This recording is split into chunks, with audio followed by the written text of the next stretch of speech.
Hi and welcome back to the channel. Today we're going to be doing another comparing video where we're going to be comparing Pepsi versus Coke.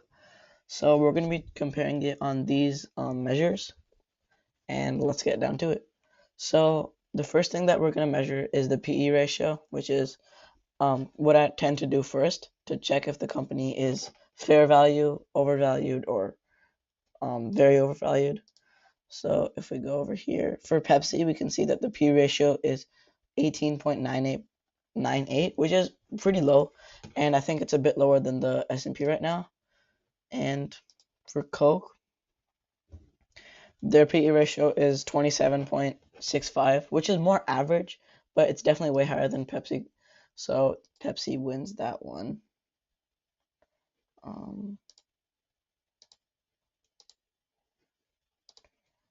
Yeah. And then the next thing is market share for snacks. So in the snack food industry, we can see that the market leaders are General Mills, PepsiCo, Kellogg, Unilever, and Nestle. So while General Mills has more snack brands, General Mills is not as prominent in the beverage industry. So PepsiCo uh, and Coke isn't even on this list. PepsiCo is definitely bigger than Coke, but not the biggest global snack food brand. So PepsiCo wins that one as well. In terms of brands, I feel like this one as well as brand value can be combined, but PepsiCo has way more brands. However, Coke has a lot more higher brand value because Coke is seen as a better tasting one and has been around for much longer. So I think Coke wins this one. Pepsi wins this one, but Coke definitely has a higher brand value, so we can just mark that one right now.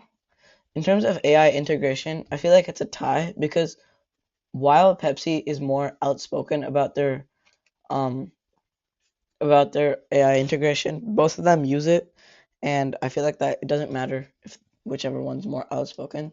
So I'll just put it gray for both of them. In terms of market cap, let's check. PepsiCo's market cap is 176 billion, and Pepsi and Coke has closer to 300, so Coke wins this one. And then revenue,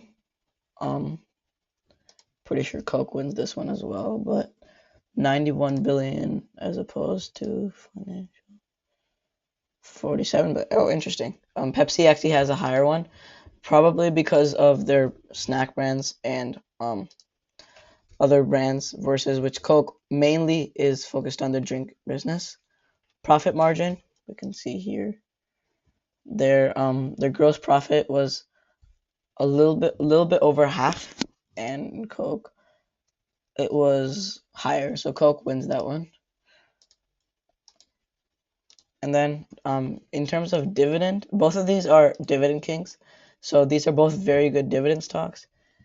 And Pepsi has very high dividend of 4.41, while Coke also has a pretty high dividend, I think, at almost 3%, but Pepsi definitely wins this one. And then in terms of ad strategy, I feel like it's a tie again because both companies have different ad strategies. For example, Pepsi relies more on celebrities and events, while Coke has more emotional branding, such as their like nostalgic ads. So I think it's a tie here, but both companies have different ad strategies. So in terms of health and wellness trends, I think Coke takes the win on that one because some of the new brands that they have acquired as well as starting are more focused on health. And for market share in drinks, we can check out.